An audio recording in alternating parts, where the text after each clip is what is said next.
আসসালামু আলাইকুম রহমতুল্লাহি ওয়া বারাকাতুহু। আলহামদুলিল্লাহি রাব্বিল আলামিন ওয়াসসালাতু ওয়াসসালামু আলা সাইয়্যিদিল মুরসালিন ওয়া আলা আলিহি ওয়া আসহাবিহি আজমাইন আম্মা বা'দ। সম্মানিত দর্শক শ্রোতা, রাসূলুল্লাহ সাল্লাল্লাহু আলাইহি ওয়াসাল্লাম ইরশাদ করেছেন, সহিহ মুসলিম ৫৯৭ নম্বর হাদিস, মান সাব্বাহাল্লাহা ফি দুবুরি কুল্লি সালাহ সালাসা ওয়া সালাসিনা ওয়া হামিদাল্লাহা সালাসা ওয়া সালাসিনা ওয়া কাব্বারাল্লাহা সালাসা ওয়া সালাসিনা সুম্মা ক্বালা লা ইলাহা ইল্লাল্লাহু ওয়াহদাহু লা শারীকা লাহ লাহুল মুলকু ওয়া লাহুল হামদু ওয়া হুয়া আলা কুল্লি শাইইন কাদির গুফিরাত লাহু খাতায়াহু ওয়া ইন কানাত মিসলা যাবাদিল বাহরি।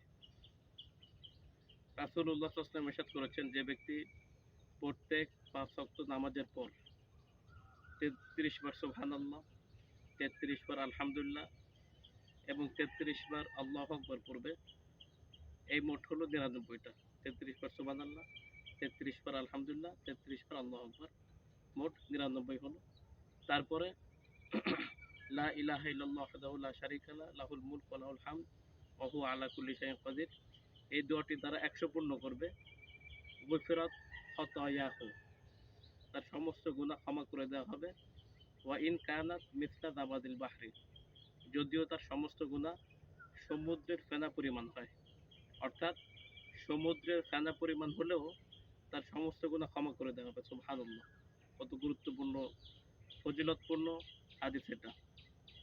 তো আমাদের সকলের উচিত ৫ ওয়াক্ত সালাতের পরে নিয়মিত এই হাদিসের উপর আমল করা।